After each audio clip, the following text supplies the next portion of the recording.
In the first part of this podcast conversation, we talked about embracing and dealing with fear and anxiety. In this second part, we'll be looking into dating smart and aging joyfully. Please, if you have not subscribed or given us any rating on Apple Podcasts, Spotify, on any platform you listen to this on, kindly do so. Kindly support this podcast by even sharing with your friends and family and loved ones. Thank you so much. Mirror Talk. Relationship consists of different people of different walks of life, like you made mention of, like different experiences, different backgrounds.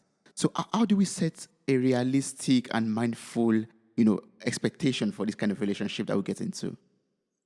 It's such a good question, Toby, that when if we go back to Date Smart Mm, and that book and that's coming out, I really come from a place, regardless of gender, that we have a responsibility to know who we are, not be perfect. mm, It's not about being perfect. It's about knowing who I am right here, right now, and yeah. what I want from a relationship. Mm, Do I want, if I'm single, right? Do I want to stay single? Do I want to be partnered? Do I want a long term partnership? mm, Right? What do I want? What are my values? mm, Do I want just a hookup? And I'm mm. not judging any of that. I'm Mm. saying I need to know what I really want. So Yes. if I come again, whether I'm a man or a woman, regardless of gender, if I come to the table and say, this is who I am, this is what I'm looking for, Mm, how honest is that? How respectful is that? And then in that interchange, if we are both being authentic, the person, if I'm saying, oh, I only am seeking marriage, and the other person says, oh, I just want to hook up, mm. we can go, oh, two ships passing in the night, see you later, right? Yeah. But if Yes. I'm saying I want marriage, and that person says, who really wants a hookup says, oh, I want marriage too, Mm, it's based on dishonesty. true. So if we just show up and say, this is who I am, and so many problems, again, I don't really see gender differences here. Mm, I see it being very gender neutral, that yeah. it's really about, and I'm big on friendship. If Mm, we create, aside from people who just want to hook up, that's, its own segment, and no judgment there. But if you want a relationship, build a friendship. mm, Build a friendship, because if you build a friendship, even if the romance goes aside after the limerence stage of a relationship, the honeymoon stage, you yeah. will have a friendship. And Yeah. that friendship can always reignite, not always, but often the passion can be reignited. And if it's not reignited, you still have a friendship. Mm, You still have someone that you met that you can really respect. So many relationships are not built on friendships. mm. And Yeah. so I really come from a place of, regardless of what it is you want, know it, be honest about it, show up and treat others the way you would like to be treated. And so I talk in Date Smart about things like ghosting, right? And it's such a big issue in the dating world, those and, all of the other ones like breadcrumbing or, whatever the current Time's up. phrases are, right, for disrespectful behavior. Mm, mm, And really, what it boils down to is, if you are ghosting someone, you're causing harm. mm, And you can shift that harm very quickly with one text that says, thank you for your time. I'm moving in another direction. mm, And then with that simple, and I've even said, if you're the kind of person who really likes to move through relationships, keep that as a little text to yourself, cut and paste and give it to the person, one after the other, right? Then you're no longer, you're a ghoster. You're somebody who simply shows up and says, hey, I like to move through relationships quickly. I'm not the kind of person who wants something long term. You hook up with someone, you send a text the next day that says, hey, moving on. You've done everything that you've shown up and said you were going to do. true. You've shown up, you've done what you wanted to do, you've sealed it so that the other person can have peace of mind and move forward. Mm. Yeah, that's very true. So how do you set like healthy and strong boundaries in relationships? So let's say you advance with the relationship, for example, and you are building up friendship or you are building up something, you are going towards somewhere. How do you build up these, boundaries? Okay. That takes us, Toby, back to the piece of self awareness. Mm, And that's actually where I start Date Smart from, is getting to know who you are. Because if I know my values, for example, few of my values, integrity, respect, kindness, transparency, mm, gratitude, generosity, those are some of my core values, right? yeah, And yeah. if I show up and say to someone, these are my values, Mm, what are your values? And they say, my values are getting as much out of life as I can, using people, um, trampling on the earth. And I'm going to go, not a good fit. mm, But maybe I'll meet up with someone who tells me their values match mm, my values. mm, And then maybe they do, and the mm, relationship ends off great, right? mm, Maybe they lied to me mm, and they just are saying that so they can get into my world. That happens a lot, right? mm. Then I need to pay attention to red flags. So, and the red Ah, flag comes up when somebody says, oh, I'm a kind and loving and generous person. They're with you and they're criticizing you, or they're criticizing other people, mm, or they're throwing trash on the ground, whatever it is that's happening. And you go, wow, this isn't adding up. Or they yeah. call people names, or they're judgmental. All of these red flags are going up. Here's boundaries. I pay attention to the red flags. Mm, I go back to my values and say, this isn't working for me. mm, You and I had this agreement that this is, and I think I'm missing something here because your idea of being respectful doesn't seem to align with mine. yeah. And so we might not be a good fit. Mm, And so then that person has the opportunity to go their own way or to come into my world and share my boundaries, share my life and respect my boundaries. yeah. Does that make sense? So when we use boundaries, boundaries are different in every relationship. So Mm, in a new friendship, we may have very strict boundaries, mm, keeping somebody at a distance, and that would be healthy. yeah. And then as we get to know someone, our boundaries become a little more permeable and we let them in, and then they can touch us or kiss us or, we have sex or whatever it is that we wouldn't do with somebody else. Mm, And where boundaries get difficult is when one or both people are not clear on what those needs are. I have married people who will say, my husband comes by all the time and he's whacking my butt. Some women would love that. yeah. They'd love that their partner to do that. Mm, In some situations, the woman's saying, it feels like constant sexual assault. Different boundaries, mm, right? So the yes. woman who doesn't want her butt padded in her marriage, we don't generally want people to pat our butts out on the street. That would be a serious boundary violation. Yeah. But in a marriage, you could see where it would also feel for someone who's doesn't like that. Then it becomes, wait a second, honey, I love you dearly. Please don't pat my butt. It just makes me feel like an object or whatever's going on. Mm, So it is about knowing our boundaries so that we can state our boundaries. yeah. And then after stating our boundaries, enforce our boundaries. And I'm kind of like a three strikes person that if you cross my boundary and it's not too big of a violation, I'll say, you crossed my boundary there. Let me be really clear on what it is. Maybe you don't know me well enough to know how clear it is. Mm. Person does it again, I say, cross my boundary. Here it is, right? And if they do it again, then I'm likely to say, this isn't working for me. It sounds like you and I have very different boundary needs. So, you know, this is what will have to happen. So then Yeah. there's the natural consequence. Oh, It generally doesn't even get to three strikes because as we become more self aware, we become clearer about our boundaries, mm, and then we also, if somebody crosses my boundary, this is the part of mindfulness we were talking about. yeah. I will spend time looking at what occurred so Mm, that the next time I'm clearer yeah. with myself and with the other person. And I think that's the important piece is after an interaction occurs, people often move on very quickly to something else. Mm, And I think we, as a practice, not to come back and relive something negative mm. ever, to relive what we would have done differently, Yes. to Yes. use it as a learning opportunity to say, oh, I don't really like how I showed up that way. Mm, I wonder if how could I show up differently next time that would make me feel better about me? Mm. because we can't control the other person, but Mm. we can control how we show up. That's very true. That's very, very true.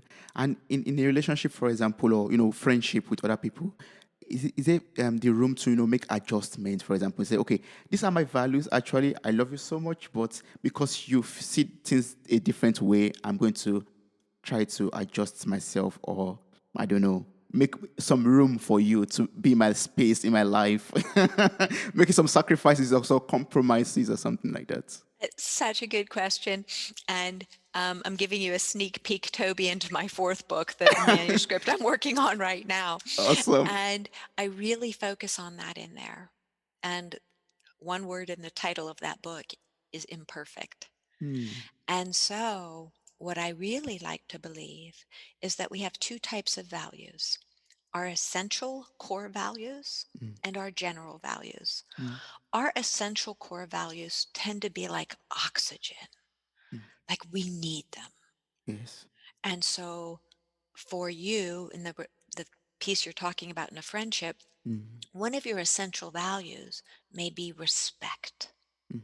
may be honesty, right? Yes. May be integrity. So if a friend is disrespectful, lacks integrity, dishonest with you, you may say, "You're not really my friend, and no, this isn't going to work." But Mm. if it's a general value that's just something more flexible, like, a love for travel, or a love for maybe somebody's a little bit different with finances than you are, a little bit different with food or drinking than you are. Yeah. Those are more flexible. And then we might say, "Oh, absolutely. That's just your way of being. You be you, you be me." But I think in general, with our essential values, they tend to be a little less flexible in nature Mm. because there are oxygen. Yes. Does that make Yes. sense? That makes sense. Yes. So Yeah. we can only compromise on things that are much more flexible for us, on our flexible values. Yes, Yeah. And yes. And I think those are the ones, again, where when we meet up with someone mm. and we're forming a relationship, Mm. we often don't look at our values and we Yeah. think, "Oh my God, that person's so hot." Or, they have a great car or this or that. And we're like, "Oh, great fit." And Yeah. we go by this, and we also go by this. Mm. What values ask us to do is go left brain, right brain, and heart, Mm. to know that. And I have many friends whose values are different than mine in various ways, but it's so interesting that they are all generally very honest, respectful, loyal people. Wow. Right. And so I Yes. think as long as you have core values, you don't get quite off, set off. I think that so many things that happen when we get misaligned are because our core values. And when you Mm. look at things like, women feeling harassed, it's because their core value of respect. Or Yes. a man being harassed, right? We Mm. don't like our core value of respect. For people who value respect, Mm-hmm. uh-uh. It will set people off very. Yeah. That one's pretty non-negotiable.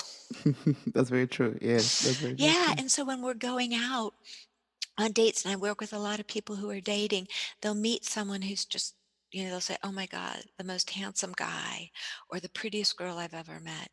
But Mm-hmm. then when they start going out on dates, the girl will be flirting with other guys, or the guy's eyes will be going around the room. Yeah. And that feels like a deal breaker. Why? Because of the lack of Value. respect it's Mm. showing. Mm. Yes. Mm. Or someone who really wants to get married, being with somebody, that's like a core value: marriage, family, happily ever after. And Yes. somebody who's a bachelor or a bachelorette and they value that, Mm. those are so different Yeah. Very different. that unless one of them has a major shift, and usually that doesn't happen, it's not going to pan out well in the long run.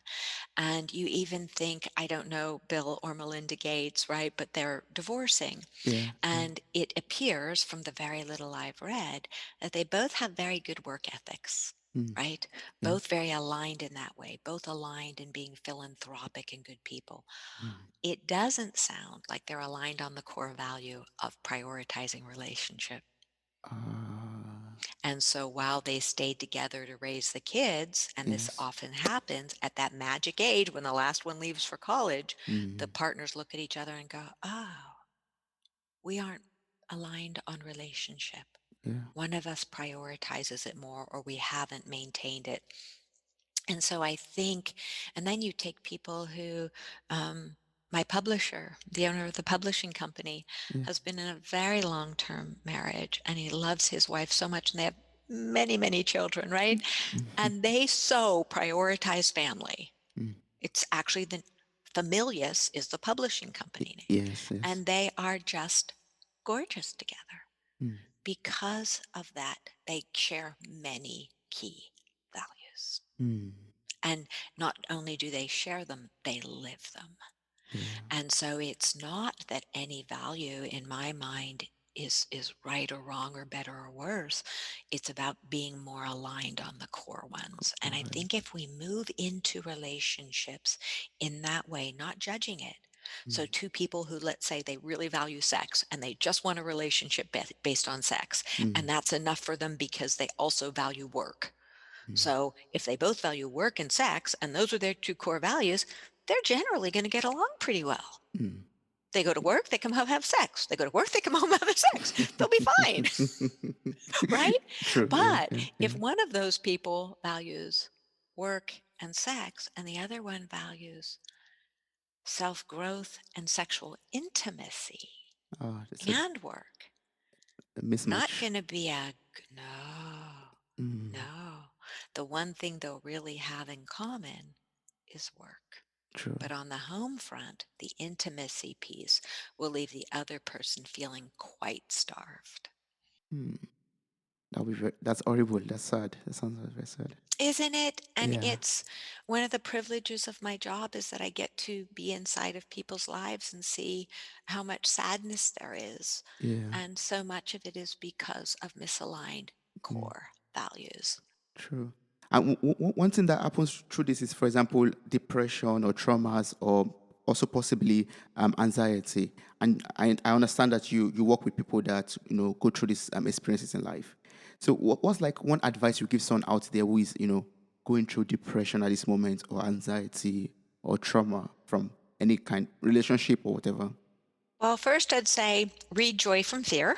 Yeah. Because the way I design my books, Toby, knowing that many people cannot afford therapy, Mm. I design my books to be read, but also to be workbooks. Oh, that's great. So that because many people can't afford or access therapy, and Mm. therapy rates are very high often and can be not affordable. And so it's one of the reasons I wrote Joy from Fear, to allow people to have a book that they can read at their own pace. Yeah. And if they can access psychotherapy, it can be used in addition with psychotherapy. It can also Yeah. be used for a group. If you have a Mm. group and you all share one copy, but it has to be a safe group, or if you're doing solo work. Here's why. Especially in America, we value psychopharmacology. Yeah. So, and that's being a very general we. I do not traditionally value psychopharmacology because I think that it is masking many problems. Mm. It is much cheaper for insurance companies, and definitely a boon for drug companies, to Yeah. throw a bottle of pills at somebody for $40 a month than spend, you know, $200 a session or 150, whatever it is, on a therapist Mm. for a year, four times, a month for a year. It's Yes. obviously more beneficial to them to have somebody just pop a pill. Mm. But that to me is much like having somebody have a bullet wound and the bullet's lodged inside them, Yeah. and you put a band-aid over it. You don't take out the bullet, you put a band-aid over it, Oh, and that's you say, bad. "Here, just take some antibiotics. That'll help you." Well, no, we're not removing the bullet. So what I tell people, you're talking about three very different things. Trauma is trauma. Mm. Trauma is a wound or wounds that still live in the body, mind, and spirit. Mm. And in my life, I know what that's like. I've experienced trauma, and it takes significant work to move through and heal from. It is its own class. and Mm. it deserves. I'm also an EMDR therapist, and EMDR is one of the best ways to heal trauma. And it's not the only way, mind you. And so trauma is its own thing. So whether somebody has been raped, has been um, a victim of some of domestic violence, has been a victim in a robbery, a a fire, anything traumatic, it generally needs work Mm. because it is stored in the body and the brain and the soul in a very different way. It stays fresh. I call it that it stays. You can generally know you've experienced trauma and are suffering from trauma if something is living in you in a painful way that feels like it happened yesterday, Mm. where it can just at a sound or a smell, you're taken back to the past. Yeah. Right? Yeah. That means those memories were not properly stored by the brain because the brain was in a hyper aroused state at the time. That is why our veterans, right, who come back from wars and they're shoved into society and told just get on with your life. Mm. No, they're filled with trauma. Mm. They hear, a car or, a doorbell and they jump. Yeah. Hypervigilance, hyper startle response, right? So Mm. that's its own thing. And I do give some information in Joy from Fear about trauma. Mm. And so you can do some self-healing work with trauma, but you often need the support of a professional. But there's a lot in Joy from Fear on that. So Mm. for anxiety, overgeneralizing here, but anxiety is generally what we talked about earlier. Fear of the future, fear of the Yes. future, something Mm. in the future, Mm. something in the future. So Joy from Fear focuses a lot on that and how to unwind that. So Mm. just some overviews. Mm. If you're suffering from anxiety or depression, these work for both. Mm. Learn to pause, Mm. learn to breathe. And I give an outline of breathing exercises, right? Yeah. But breathing, here's an example of one. If you wake up in the middle of the night and you're anxious, or you're on an airplane and you're anxious, this is one of my favorites. Imagine a little pin dot right there in the center of your forehead, right? Yeah. And as you breathe in, imagine the pin dot getting bigger, as big as you want. And as you breathe out, drawing your belly to your spine, imagine the pin dot getting smaller again. Mm. Breathe in, pin dot gets bigger. Breathe out, belly to spine, pin dot gets smaller. So that's one of the kinds of breathing that can actually, what does it do? It brings you to the present. Yeah. Your mind, your monkey mind can't be going because you're focusing on this little pin dot. Yes. You're bringing on your parasympathetic nervous system and you're down regulating your body from an anxious state to a calm state. Mm. So you're actually relaxing your body and your mind and you're bringing your spirit to center. So those are some examples. The other thing that I tell people is to pay attention to scents. And actually, during our podcast, I just used it. I had lavender oil Ah. Yeah. and Yeah. keeping a scent by you. Not that I'm anxious, but I do like the feel of it as Mm. well as the smell, and having scents around you that are soothing, Mm. or a candle, something that allows you to remember your physical body, to Yeah. bring you out of head space and into body space and spirit space. And something as simple as lavender, rose oil, chamomile tea, Mm. remembering that our body wants to be cared for, Yes. especially in my profession where I'm caring for others.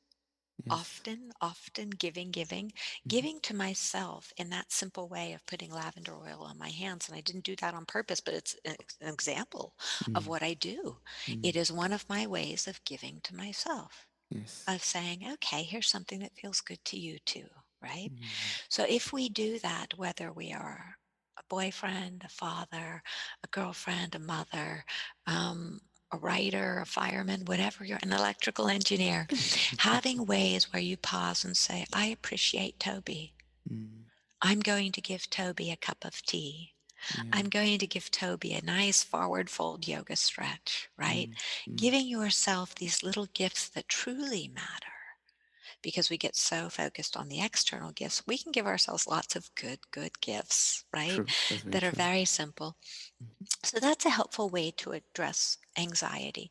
Depression is often, and again, an overgeneralization, is often, whereas anxiety is based on forward looking fear, depression is often the result of being mired in the past, Mm.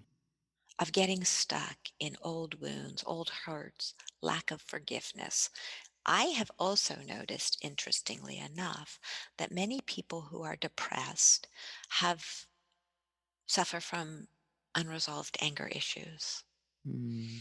And not all of them, mind you, but some Mm. people who are very depressed have suffered, a great deal of hurt in life, and they haven't been able to process it. They haven't been seen or heard. And so they get, and this isn't all depression, right? Because some depression is definitely a result of an imbalance in neurochemicals and something within the system. But in many cases, it's the result of unprocessed grief or anger, something that has gotten stuck again in the body, mind, and spirit. Spirit. Yes. Because our bodies experience, if somebody's yelling at me, it's one of my least favorite things. I don't Mm. like to be yelled at. I don't like people swearing at me. Mm. My body experiences it. Mm. Yes, my brains experience it, but I feel it because I'm an empath, right? Mm. So Yes. people who are more empathic, it's wonderful because we can feel other people. We can give, we can nourish, we can be compassionate, but it doesn't turn off. We can learn Mm. to have good boundaries around it. But if somebody's yelling at a child or, screaming in traffic, we will feel it. And then we have to go, oh, okay, put up a boundary around that. Mm. So I think that depression is its own piece that we need to honor as something that needs to be investigated and healed and not judged. Mm. Anyone who has an issue, whether it's a substance abuse issue or marital issues, I just have such great compassion Mm. because, you know, life is tough. And That's sometimes we don't have all the tools that we need. true. And when we don't have the tools or we feel judged by other people or feel like we're broken, um, it makes things only worse. And Yeah. so being able to be there for friends who are suffering and be there for ourselves and reach out for support when necessary. Mm. And I'm a big believer, my goodness, in the power of groups. So going back to, bibliotherapy, using books to Mm. heal. I believe that the power of a good self-help book when used in a book club with a good leader, or I think that absolute transformation can be done. I just actually ended it because my time got very, very impacted. I had run a women's support group for 10 years, and Oh. I look at myself as more of a guiding light. I don't heal people, people heal themselves. Yeah. I'm present to offer guidance, but Mm. I can't heal anyone. They have to want to be healed. And Mm. then I just get the privilege of guiding them Yeah. and witnessing this amazing evolution. Mm. And so, what you see when you do group work, that the presence, the circle, the being present for other people, hearing their stories, Mm. and saying, "Oh my goodness, I see myself in that," or "I don't see myself in that, but I'm there for you," is Mm. healing in itself. And I think that that's why so many of our ancestors had circles. Ah, They gathered yes. in circles. Communities. Yeah. Yes. Community Yes. and knitting circles, baking circles, talking circles, sharing circles, being Mm. in circles where there is safety and trust and community is healing in itself. Mm. So um, I think that if we take a very soul based approach to offering healing to the world, it's one of the things I love to do. I just find it magnificent to be with a group of people and to be able to be a light to offer healing, which is one of the reasons I enjoy podcasts, because if I only touch Mm. one life, Mm. what a wonderful use of my time, right? Just one Yes. life. And if I Yes. happen to touch more than one life, oh my goodness, how blessed, how lucky was I, Yeah, right? yes, that's true. Yes. And for the listeners out there who would love to get in contact with you, like to work with you for to get your, therapeutic services that you offer, or to work with you to get some healing or some consultancy or something, or some, I don't know, Okay. whatever, or advocacy. There are a lot of things you offer, actually, like a list of things one can get from you. What's the best way of getting in contact with you to, yeah, to work with you? My website is drcarlamanly.com, and it's Carla, Carla, Manly, Manly, and you can reach me through drcarlamanly.com. Mm, And even though my private practice is incredibly full and we're limited to anybody in the health field is limited to working in their area, mm. I do.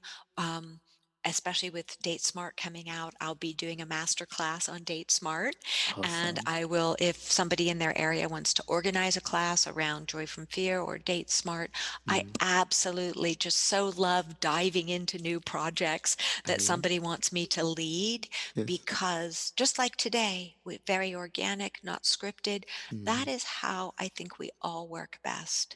If Mm. I lead from what I want to teach, it's Yes. not nearly as effective as if I show up and offer what others need. Mm. And then clearly I love dogs, but I sometimes think of myself like a little hound dog. We once had a red bone coon hound, and that if I'm present for people like Mm. a hound dog, sniffing and following what they need, Mm. then I'm being of service. And that's what I feel like I'm here to do, Yeah. is to be of service. Yes. I'm going to place all your information in the show notes for this episode. So I'm encouraging everyone to click on the links, get your books, and also get in contact with you to benefit more from you. And one thing I would love to also say is that your book Date Smart is coming out July 6th on Amazon. I saw the dates on July 6th. So I'm looking forward to that already, and I'm hoping that everyone will pick up the book, pre-order it, and yeah, read a copy of the book and transform your relationships and your love fearlessly. And also, one book we didn't talk about actually is because we've run out the time. We spent a lot of time, yeah, a lot of time talking about the other two books, and a lot of interesting things that have been blessed by already from you. I'm so thankful for that. I'm so grateful for everything I've learned from you. But one book we didn't talk about was Aging Joyfully. Like, Aging Joyfully, yes. such a great book. And even though the title says it's for women 50 and older, Mm, that was a marketing issue, that the publisher had to handle. But I believe we live in a world where I've had clients as young as 23 tell me they're no longer relevant and that they're old. mm, And Aging Joyfully is actually a book to me for anyone who's over 18, mm, because not only does it address physical issues, simple things like the importance of wearing sunscreen so that you prevent skin cancer, but it's really, as are all my books, it is about loving yourself from the inside out. And yes. so Aging Joyfully also really asks people to look at ageism, age of the self, which is, self ageism is looking at yourself at 25, 35, 45, 55 and saying, Mm, I'm no longer relevant. Somebody younger is going to come in and replace me. That can mm, happen to us at any age. So it's about noticing when that's happening from the mm, inside or from the outside and mm, moving into it, mm, not yes. running away from it, but saying, wow, I don't want to be a part of a world where I'm afraid of moving into maturity. Older societies, and Yeah. when we look at myth, very much about the young woman, the virgin, the maiden, and the old crone. And the old Mm, crone, our society looks at as being an ugly old witch. Crone, my goodness, is wisdom. That's yes. wisdom. And Yeah. you can be 25 and have crone energy, the old Mm, soul energy, and you yeah. can be 85 and not have it. Mm, So for me, it is about developing that sense of being able to access the child within ourselves. She's the playful one. That's the one that freedom grabs and says, let's go play, right? yes. Yes. So, and by the way, freedom appears in Date Smart. It's one of the most wonderful little surprises, and he's also on the back cover. Um, Uh, but anyway, so back to Aging Joyfully. So when we look, that those are parts of who we are, mm, and so many old fairy tales are actually based on that. We have sanitized and romanticized fairy tales, but they're really about getting to know all the parts of yourself. So for a young man, the myth is men peak at 18, right? Mm, No. My goodness, I've known men who are have old crone energy, mm, right? Their old crone energy at 18, 19. And I've unfortunately known people in their 60s and 70s who have no wisdom at all. And so aging joyfully is about embracing all of this beauty that's inside of you, all of this potential, not being afraid of aging, but mm. saying, my goodness, if you paid me to go back to be 18 again, no, you couldn't give me $1 billion. Mm, To have to live through all of that again? No, I have learned way too much. And it mm. has come hard, right? So if we Yes. look at our lives that way and say, wait a second, my journey is a treasure. It is a sacred treasure. Mm, And if you want to come and walk with me, no matter how old you are, that's why I get along well with any age. I get along well mm, with any age because I feel ageless. I mm, can be 18. I can move into a space and be with a 90-year-old. mm. Everybody has something to teach me, Yeah. Yes. That's even the. my pup, especially my pup. Yeah. Yeah. I love that actually. That's the way to look at it. Being ageless, like not bracketing yourself into this age group and say, okay, I'm 25, I have to do this, I achieve this, I have to be this smart or less smart, or I have to, have this kind of wisdom or this acquisition already at this age or at this point in my life. But loving Abs- yourself with the age, yeah, yeah. Love yourself and be in tune. You made me think when I was in college, undergrad, my friends would have to pull me out of my room, pull Mm, me, mm, because I was not a partier, just not interesting for me. I was like an old soul at a young age. mm, So there is that piece where knowing who you are, and I didn't know then what that meant. I just knew I was different, mm, that I wasn't interested in fraternities or sororities. And there's that piece that if we look just as you said, regardless of the age you are, drop into it and try to know who you are, what your needs are, and honor them and allow people to come in and yes. pull you out in ways that feel good to you, that broaden your horizons, Mm, not in ways that make you lose who you are.